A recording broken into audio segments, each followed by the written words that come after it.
is going to take up a file, and how is it the in-memory file system is going to be fabricated. So that is the key term. After that, we will be talking about the two-way of linked allocation, two-way of allocation methods which deal with directories and files. This was the main aim of the today's class. So first of all, we will be talking about an in-memory file system. So in in-memory file system, we have the system space where the user is going to implement the virtual memory, the logical memory, and thereby the kernel, that is nothing but the operating system, it is maintaining in its space the directory structure so that it maps to the respective file blocks, and these file blocks are going to be part of the secondary storage device. So this was the hierarchy what the operating system is going to be implemented. First of all, operating system is going to stay in the kernel area, and in this kernel area, it is going to create a folder, and in this folder, it is going to make up the number of file spaces what it has to be addressed, right? In Microsoft Windows operating system, you save the things in folder, right click, create folder, you name a folder, then you put some JPG1, JPG2, PDF1, PDF2, in this way you are going to save the files. So similarly, the same structure, we are going to talk it up, and how is that structure organized? It is going to be organized in system space in some list of open files. So whatever open files are going to be available with the operating system, all those are going to be managed. I can manage Windows with Microsoft Word, Excel, PPT. So 3 files I am going to open simultaneously. So 3 files I am opening simultaneously and do multi-programming. Therefore, we are going to call those items as a list of open files. We are going to call those items as a list of open files. After that, we do have a directory structure, and this directory structure it is going to be implemented by the kernel with the OS. And this directory structure, it is going to talk about what are the different file blocks which are available in the directory. So the different file blocks, they do have a file name, they have a file extension, they have some file derivatives, and they have some file date, when it was created, file permissions, what are the different permissions of the files. So all that it is going to be mentioned in the in-memory file system. So that is all about a in-memory file system. Okay, after in-memory file system is clear, after in-memory file system has been completed, the next agenda was to talk about allocation methods. The first category of allocation method, we call it as contiguous allocation. The second category of allocation method, we call it as non-contiguous allocation. First category, we are going to call it as contiguous allocation. Second category, we are going to call it as non-contiguous allocation. If the allocated disk blocks are going to be serial one after the other, then we are going to call that system as contiguous allocation system. As the things are going to be interpreted one after the other, as the block by block are going to be assigned to the program memory, so such is the reason why we are going to call those items as contiguous allocation memory. Fine. Then what is non-contiguous allocation? That is, which is going to be the opposite term of non-contiguous allocation schemes. So in non-contiguous allocation schemes, we have first one as linked allocation. First one as linked allocation. The second one will be the file allocation table, and third one will be the indexed allocation. So the first thing towards non-contiguous, one we are going to call it as linked allocation, 2 we are going to call it as file allocation table.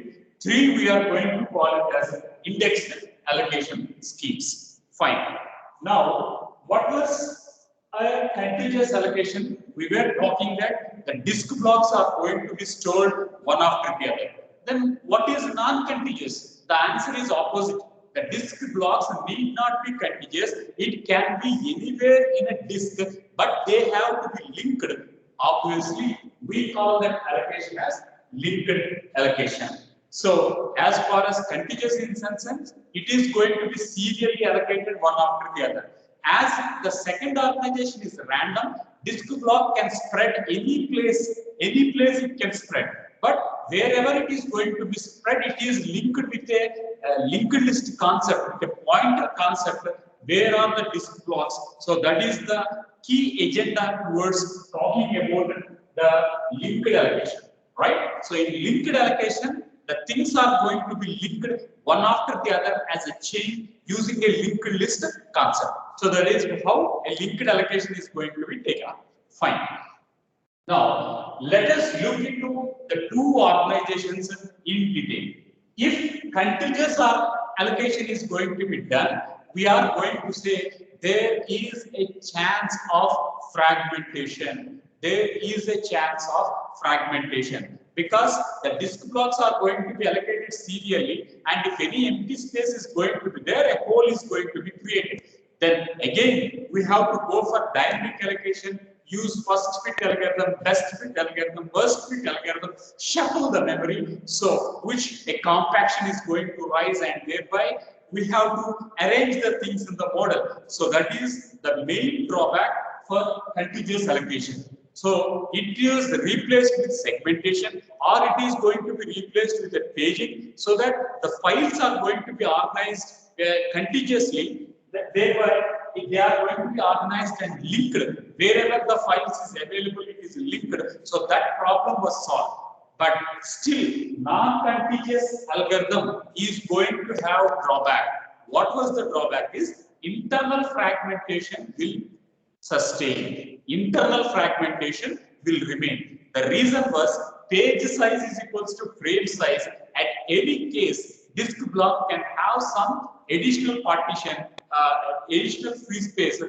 So that problem we are going to call there as a that we call it as internal fragmentation, and that internal fragmentation will sustain either in a contiguous allocation nor either in a non-contiguous allocations. So these are the two items. Now let us dig deep into each and every allocation at this time. Now here we are going to have a secondary storage device. Here we are going to represent a secondary drive, and this secondary drive, it is going to have FCB. FCB stands for file control blocks. So every block it is going to have some files. So here you can see that the name of a file we are going to call it as count, and count is going to start at 0, and it occupies for 2 file control blocks, right? So we call it as a file name. Thereby, it is going to have a starting address and how many number of locations a file is going to be spread. How many locations the number of file is going to be spread.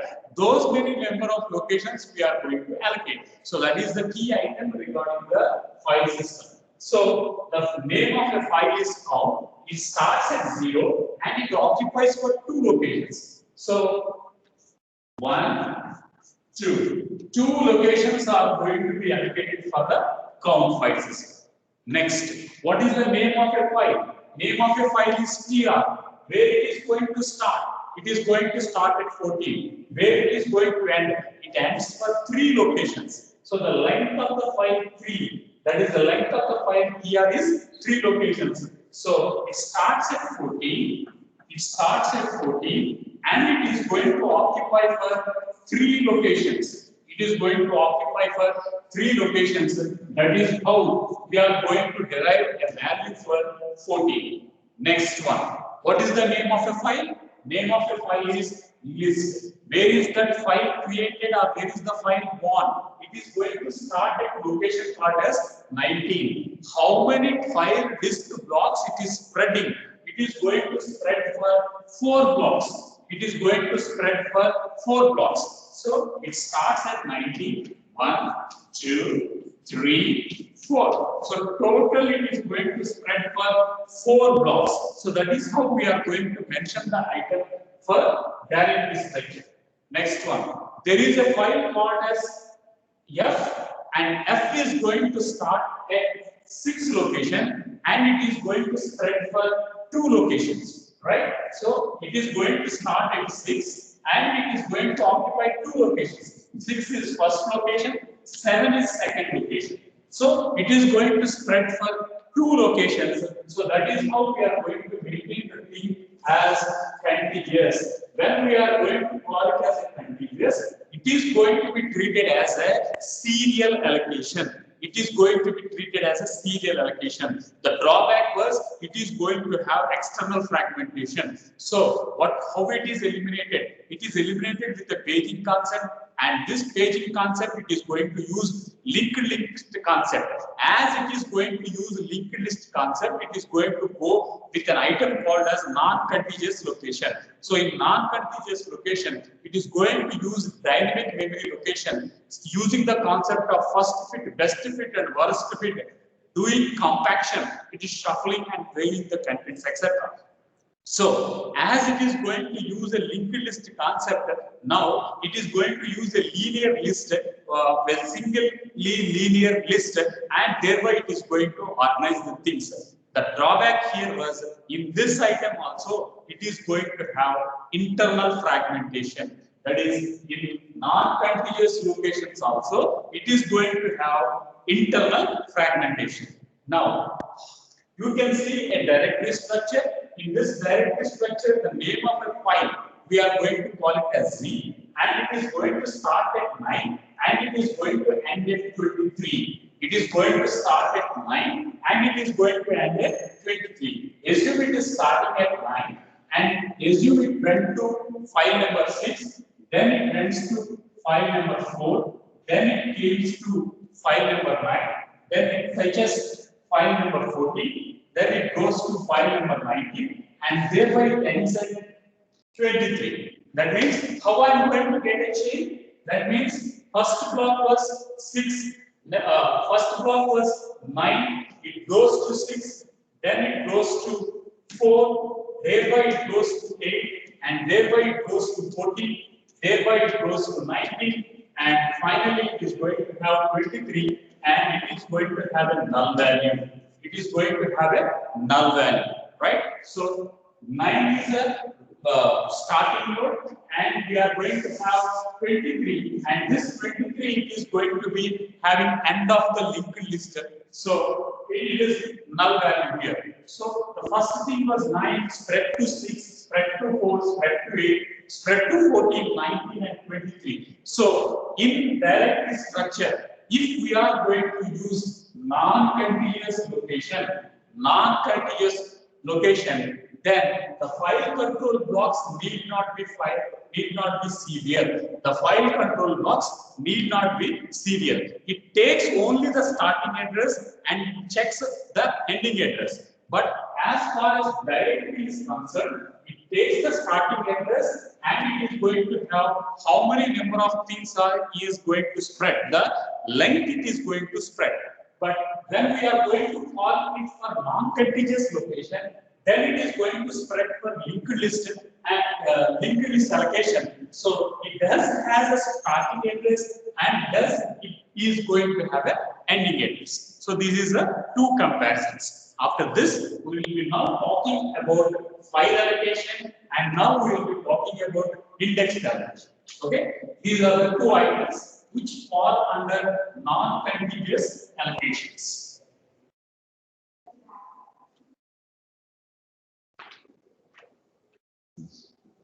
So, as far as contiguous allocation is concerned, we do have only one item.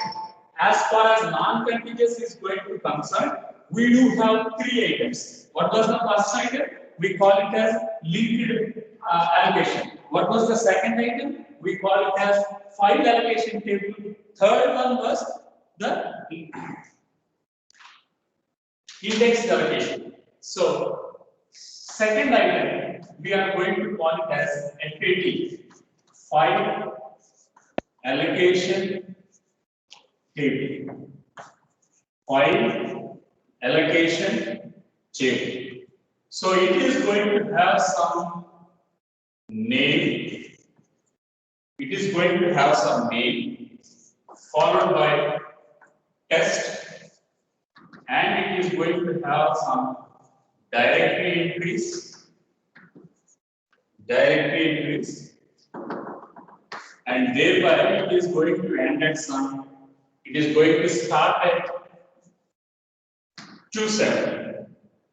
Now we are going to have file allocation table, and it is going to represent number of disk blocks. It is going to represent number of disk blocks. So it is organized with some 0, some 217. So 217, we are going to call the item as starting address. We call it as some starting address here. Thereby, it is going to have another pointer which it is going to show up some 339. 339 is going to point out this another pointer 339, and if it is going to show -1, then it is going to call it as end of list. When we are going to represent -1, we are going to say it is end of list. Okay, fine. I will tell you an example. Assume we purchased a memory card. Now we purchased a pen drive, and you first we install it to, or we link it to the laptop or a desktop. If it is 8 GB pen drive, if it is 8 GB pen drive or 4 GB memory card, it will show only 7.8. It will not show complete 8 GB. If you have a pen drive, you can just check it. You put the pen drive, empty pen drive, you reformat it, put an empty pen drive, and on the pen drive it will be written as 8 GB pen drive. But when it is inserted to the CPU, it shows only some 7.8 GB. Then, where is this 0.2 GB used? Now the question was, where is this 0.2 GB used? 0.2 GB is also given to you, but this 0.2 GB, it is implemented in the kernel space. In this kernel space, operating system is going to come and sit. As it is a kernel space, you can't go and access it. So that was the reason why 0.5 was, 0.2 was not shown. And what this 0.2 GB operating system does, in that 0.2 GB, operating system will do a mapping mechanism. What is that mapping mechanism operating system is going to do? It is going to do file allocation table. It is going to build a file allocation table. If it is Windows 32, it builds 32-bit FAT.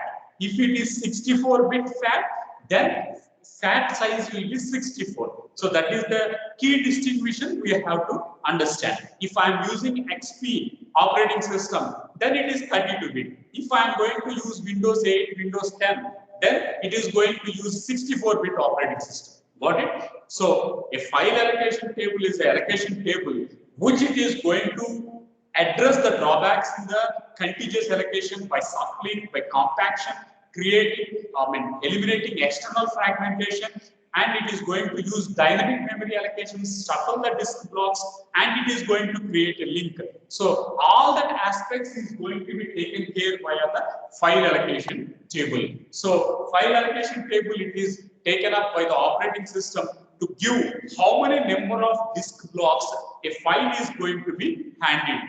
How many number of disk blocks a file is going to be handled. If it goes to the end and still there is no more allocation, how do I know if it goes to the end and still there is no more allocation, how do I know? I can know if there is a representation of -1. If there is a representation of -1, then it is going to be assumed as file allocation table is going to end at that state. Okay, now you can see that the name of the file is test, the name of the file is test, and it is going to start at 217. The name of the file, we are going to call it as test, and it is going to start at 217. So it begins at 217 and it executes the content. Then where it has to go? It has to go to disk block number 618. Okay, it goes to disk block number 618. There it finishes the executing page mapping, etc. Then after 618 has been completed, where it has to go? It has to go to 339. Okay, it goes to the 339 disk block. Where it has to go? It is going to mention as -1. -1. What does it mean? That is the end of file allocation table. Still, no more files are there. So, a file allocation table, it is going to be indexed by the operating system in the kernel space, and it is going to shuffle the D blocks, rearrange the D blocks, so that the external compaction is going to be handled. So after file allocation table is taken up, the next concept was indexed allocation. The next concept was indexed allocation.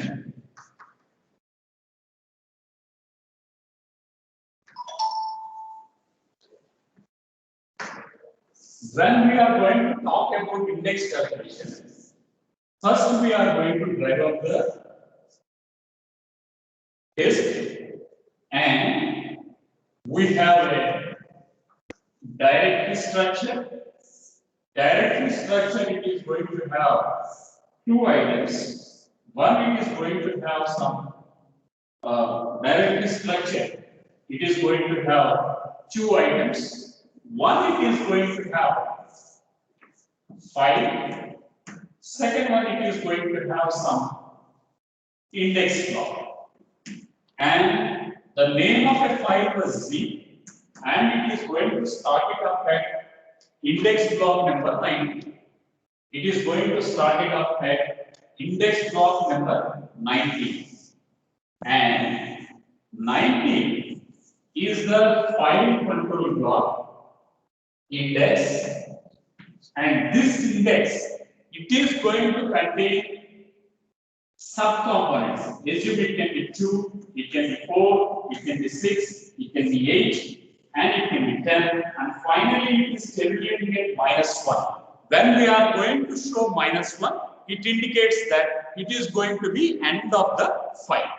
So I do have these blocks 0, 1, 2, and 3. So I am mapping the contents like this.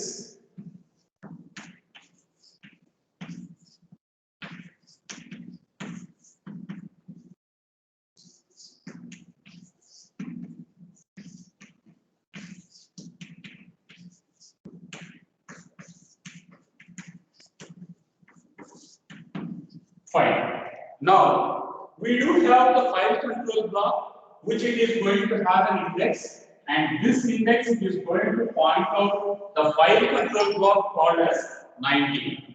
Okay, where is this 19 pointing out? 19 is pointing out to file number 2, file number 4, file number 6, file number 8, file number 10, and it is going to say it is end of list, and this end of list is going to be taken up at -1.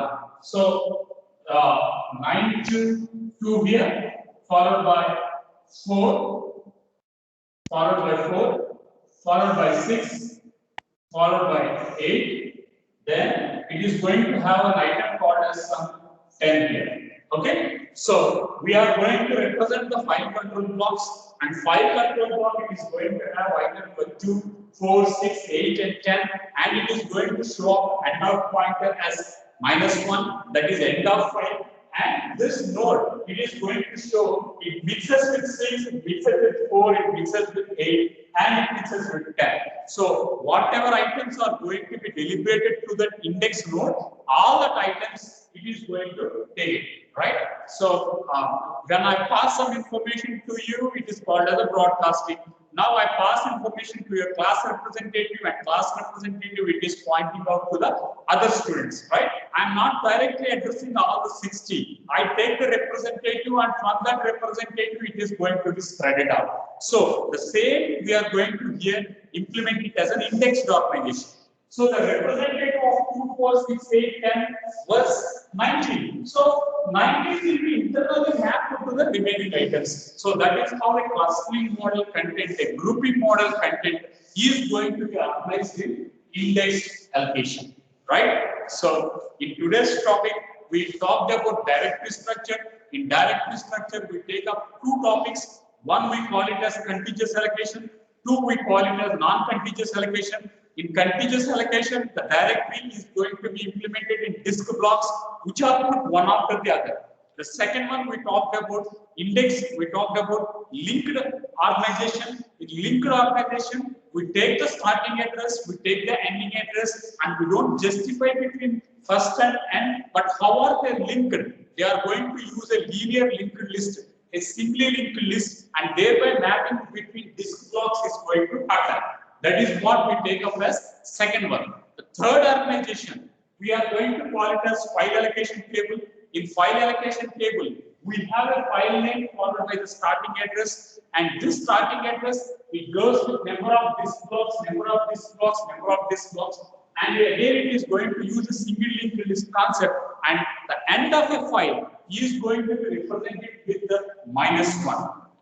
So file allocation table, it is implemented with the kernel mode at the operating system level, and it makes up the number of available disk blocks, the number of free disk blocks. After that, we do have indexed allocation, the fourth concept, indexed allocation. In indexed allocation, we are going to create an index, and index we do have this sub items, and all the sub items they are relatively mapped to the disk using an index. So got it? So these are the four types of available indexed organizations. Right. Now there is still some more questions which are going to be asked. What are those questions? Fine, I have 2, 4, 6, 8, etc. Then how will I know whether they are occupied or whether they are not occupied? Right? I want to see. I want to have a flag variable called as I. If I is 0, I will say block is empty. If I is 1, block is free. In that way, I want to make a management. So that management activity, we are going to call it as free space management. We do define a term for it, and that term we are going to call it as free space management. Free space management. That means 2, 4, 6, 8, 10 are occupied, right?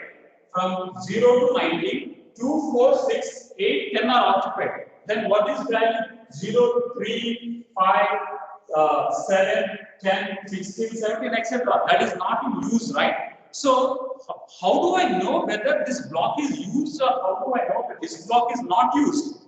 Then there was a technique which are going to be implemented with a concept called as free space management. Okay, what does this concept teach us? This concept says that there is a file disk block, and this file disk block has to be disclosed that whether it is empty or not. How can I do whether it is going to be an empty block or whether it is going to be free block? So it is maintaining a bitmap. It is maintaining a bitmap or a bit vector. It is maintaining a bitmap, or it is going to maintain a bit vector, and in this bit vector, it is going to use a flag value. It is going to use a flag value, and this flag value is going to be of 1 bit. If this flag value, it is going to be of 1 bit. If it is 0, we call it as full. That is, disk block is full. If it is 1, I can say disk block is going to be empty. That is empty disk block. So I am going to have 0, 1, 2, 3, 4, 5, 6, 7, 8, 9, 10. Right? I'm going to have some bitmap vector. I'm going to have a bitmap vector. Now, assume this is the block what we are going to mention. So 0, 2, 4, 6, 8, 10. They are only occupied, right? 2, 4, 6, 8, 10. Only these items are occupied. Then these items are going to be marked as 2, 4, 6, 8, and 10. These items are going to be marked as 0. Why they are marked as 0? Because the file control block is going to be pointed out with the directive, and file is going to say that in this blocks I am available, they are occupied. So already some data was available in this content. We can't mingle other content into that. Therefore, they are going to be pointed out as full here. So remaining items, that is 0, 1, 5, 7, 9. So still they are going to be empty. So 0 block is empty, first block is empty, fifth block is empty, seventh block is empty, ninth block is empty, 10th block is empty. So I have to represent it in form of a string. I have to represent a flag value, and this flag value, it is going to be managing the space of a disk. Therefore, we are going to call that item as free space management. So free space management is a management which sees that whether a disk block is going to be occupied or whether a disk block is going to be allocated. So if I want to allocate, whether I can do shuffling or not. To do shuffling, first of all, it has to go with an item called as bitmap item, and this bitmap, it is going to represent an idle block or it is going to represent a full block. Full block, it is going to represent it with 0. Empty block, it is going to represent with 1.